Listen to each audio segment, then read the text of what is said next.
It doesn't happen very often, but for the first time in 4 years, FARROW BALL has announced 11 brand new paint colors, which I'm extremely happy to see. Not every paint company releases new colors very often, especially FARROW BALL, who have a very small number of colors to begin with compared to some of the other companies. I guess quality over quantity, maybe? I don't know. At any rate, I'm really excited to present these colors to you, and there is a decent variety of colors available here, including some big and bold colors that FARROW BALL is known for, and some more neutrals that I'm a little bit interested in. Also, I really encourage you to check out the FARROW BALL website because they have this awesome new feature called Virtual Home, which allows you to walk through a staged home in 3D, and it's showcasing all of the different colors from this palette in a real space. So freaking cool. It's also neat how they showcase several pieces of artwork in that space that are labeled with the artist's name on it. Just a fun little bonus, I think. Anyway, let's get back to these colors. Why don't we start with one of the neutrals, which is called Stirabout. They describe it as the perfect oatmeal.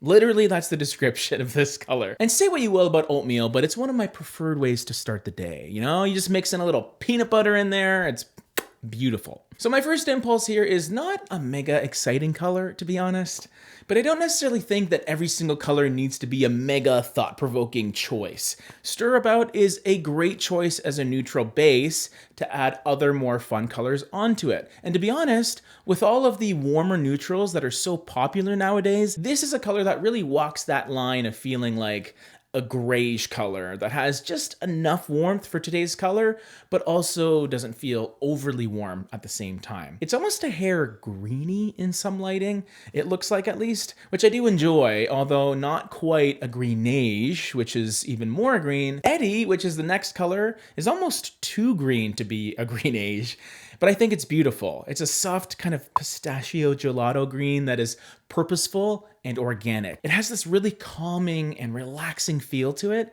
and it's light enough where I would classify it as a bit of a pastel tone, but it won't feel overly light and powdery, which I think is a good thing. It has some saturation, like all FARROW BALL colors. This is a color that you will notice, especially when you pair it with some of those warmer beiges that might already be incorporated in some of your furniture, assuming you bought in the last year or so, because rattan, jute, wood, it's all over the place. I'm not making fun because I actually got a lot of that myself, so there you go. This next color seems to be the lightest of the bunch, and it is a beautifully delicate combination of beige and a peachy pink almost. It's not anywhere close to a bubblegum pink. It's more of a rosiness that's hiding in the background in the undertones.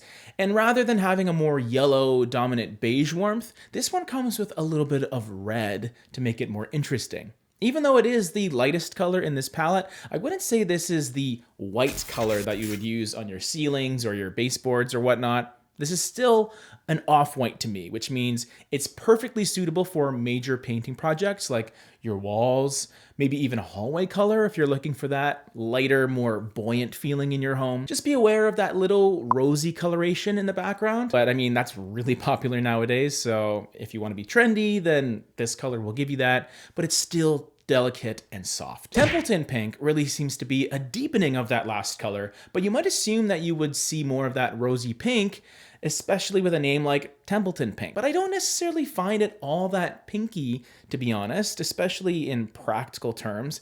It's a little bit closer to a more traditional brown or tan type color that just has a red undertone. It's funny because sometimes you'll see the opposite, where a color will be advertised as brown, but then you put it on your walls and it almost looks like a coral. Like, really, really weird. But I think Templeton Pink is fine. It just has a very misleading name, which could steer people in the wrong direction. Bamboozle has a phenomenal name, first of all. Secondly, I think this color is very relevant for today's interior design. Red clay and terracotta is definitely making a major comeback, so this is a color that feels very trendy to me. Perhaps a slightly sun-dried tomato red that is overly dark and deep, and it maintains some kind of fiery edge to it, which I think is very exciting. It has just a touch of brown and orange to liven the color up a little bit, and this makes it a phenomenal accent color choice, absolutely, for sure. Copperhead is another charcoal gray introduced by FARROW BALL,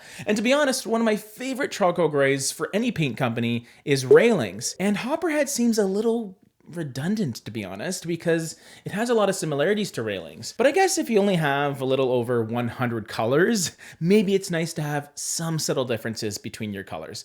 I find Copperhead has a touch more of, I guess, warmth to it. Maybe a little lighter. It kind of leans a little more towards green rather than blue. It's close to one of my favorite charcoal grays, so it's definitely an enjoyable color that I like, just not all that different. Salvage seems to me to be a bit of a carryover from those slightly muted teals that really became popular again in the last couple years, a la Aegean teal. I think it's fine as a color. It adds a little more of a cooler coloration into this palette, so I think it works. This color is more interesting to me because it's closer to a sky blue that has deepened with a little bit of a dark gray coloration, I guess. It has this shaded quality. It's not quite a stormy sky, but it is an interesting take on a cool blue. I guess we haven't said goodbye to cool blues and grays yet, but honestly, this is a very interesting choice amongst those kinds of colors. They've also given us an alternative to navy blue, which is exciting because I love Hague Blue by FARROW Ball.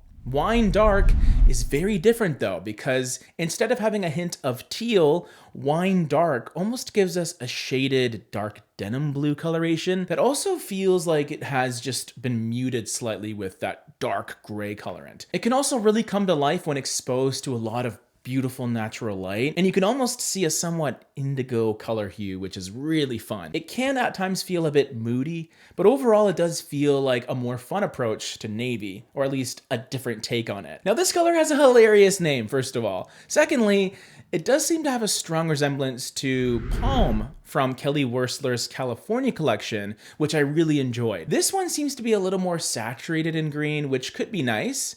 It's less of a pastel shade and a little more prominent. In fact, I almost feel like this and that other green we talked about earlier called Eddie, there's sort of a split between the color called Palm. You kind of have two different extremes. So I would probably just go with Palm instead of the other two personally, but I guess if you want something a little more or less saturated in green, you got two options in this collection. But one green I am super into is the gorgeous forest green by FARROW Ball called Beverly. For the longest time, I was looking for a dark green within FARROW Ball's catalog that really checked all the boxes for me. And although duck green is really nice, I feel like Beverly just has that slightly softer, organic first impression that I really do enjoy. Forest green in general has become one of my new favorite dark colors to utilize as an excellent alternative to charcoal grays and navy blues, and even those dark espresso browns.